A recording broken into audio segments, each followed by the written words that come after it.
5 नवंबर 1556, 5 नवंबर 1556 को हुआ second battle of Panipat.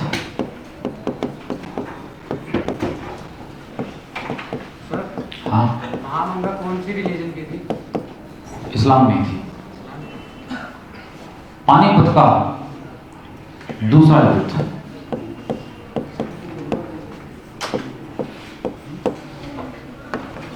किसके किसके बीच?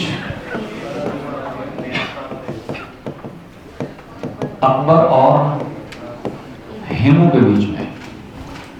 कहने को अकबर है, लेकिन अकबर की तरफ से लड़ तो कौन रहे थे? बैरम खान। और आपको मैंने बताया कि पानीपत के 3 युद्ध हुए हैं और तीनों फेमस हुए हैं, और तीनों युद्ध के फेमस होने का कारण एक ही रहा है, इतिहास में उलटफेर। उलटफेर का मतलब ये युद्ध भी एक तरफा युद्ध था, हेमू को ही जीतना था। कारण हेमू की रणनीति बहुत जबरदस्त थी। दुनिया में जितने भी शासक लड़ते थे ना, उनसे जस्ट विपरीत लड़ता था हेमू। युद्ध के नियम ये होते थे कि राजा खुद फ्रंट पे रहता था, सैनिक पीछे रहते थे, लेकिन हेमू ऐसे नहीं लड़ता था।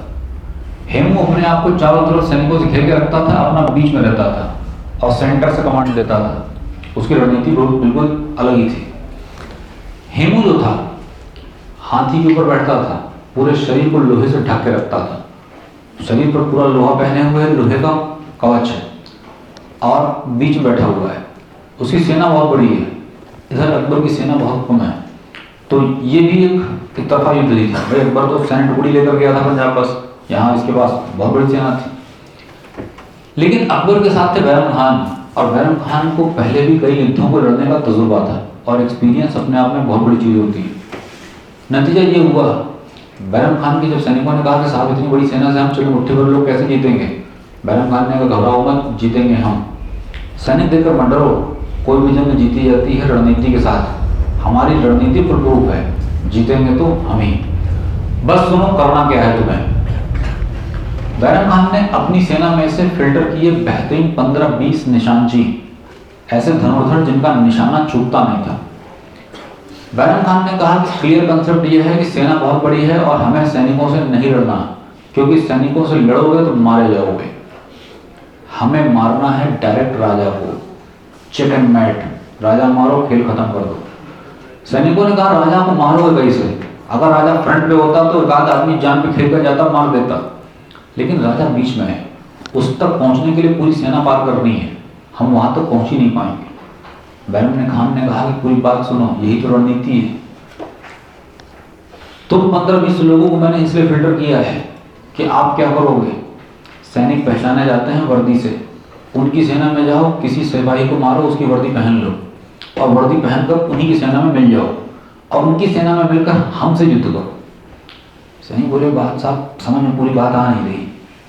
बैरम खान ने कहा बात खत्म कहाँ हुई है, बीच बीच में बोलने लगते हो, पूरी बात सुनो पहले।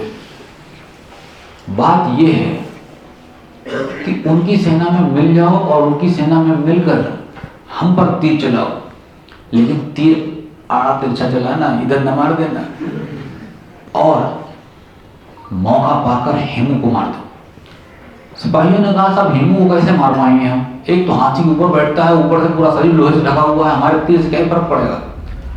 बैरम खान ने कहा ध्यान से देखो, एक अंग खुला रहता है, आंखें, पूरा शरीर लोहे से भरे ढका हुआ है, लेकिन आंख खुली हुई है। तुम लोगों को इसलिए फिल्टर किया गया है कि तुम्हारा निशाना नहीं चूकता। अगर तुम हेमू की आंख पर निशाना लगाने में सफल हो गए तो वादा है कि युद्ध हम ही जीतेंगे। इन 15-20 सिपाहियों ने जाकर उनकी सेना में मिल गए। भाई सैनिक पहचाने जाते हैं, वर्दी पहन के घुस गए और उन्हीं की तरफ से लड़ने लग गए। इधर तीर चलाते, उधर तीर चलाते, मौका देखते, हेमू की तरफ चला देते। अचानक से हेमू को टकना से आकर एक तीर लगा। हेमू डिस्टर्ब हो गए कि मेरे किसी सिपाही ने मुझ पर तीर चला दी, उनका तीर इतनी दूर से तो आएगा नहीं, मारा किसी अपने वाले ने। फिर बात आई गई होगी, हेमू फिर लड़ने लग गया, बातचीत फिर चल रही है, अचानक से इधर से टकना से आकर तीर लगा।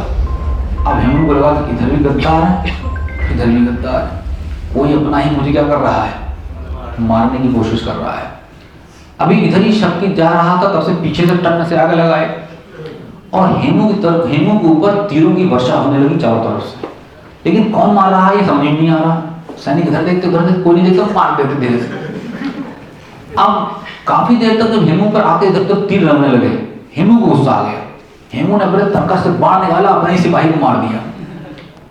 अब सिपाही भी परेशान हो गए कि हमारा राजा पगला गया है, अपने सैनिकों को मार रहा है, हम इसके लिए लड़ रहे हैं, कोई क्या कर रहा है, हमें मार रहा है। राजा और सेना के बीच में मतभेद क्रिएट होने लग गए। कभी हेमू इधर मार देता, कभी इधर मार देता, जिसके ऊपर शक होता तीर मार देता। नतीजा ये हुआ, कुछ ही देर में राजा और सेना के बीच में मतभेद क्रिएट हो गए और फ्रस्ट्रेशन हेमू का इतना बढ़ गया कि हेमू कर बैठा गलती और उसने निकाला अपना मुकुट, ये देखने के लिए कि कायदे से देखो मार कौन रहा है। जिन पर शक था उनको मार दिया मैंने, फिर भी तीर आ रहे हैं, मतलब कोई और भी है। जैसे उसने अपना हेलमेट निकाला, इसका एक फायदा उठाया सिपाही ने। उसने देखा कि हेलमेट निकालना अभी धनुष बाण हाथ में नहीं है, तब तक उसने तीर मारा खटाक से हेमू की आंख में, और जैसे आंख में तीर लगा हेमू हाथी से गिरा धड़ाम से। नतीजा ये हुआ कि उसके अपने सैनिकों को लगा कि राजा मारा गया, और सैनिकों में अफरा तफरी का माहौल हो गया कि हमारा राजा मारा गया। तब तक बैरम खान आए और बैरम खान ने हेमू का मुंडे उड़ा दी और जीत गया कौन? अकबर जीत गया। इतिहासकार लिखते हैं कि पानीपत के दूसरे युद्ध में अकबर की जीत एक दैवी संयोग थी। दैवी संयोग का मतलब कि अगर हेमू की आंख पे तीर न लगता तो ये दोबारा जीत न पाते।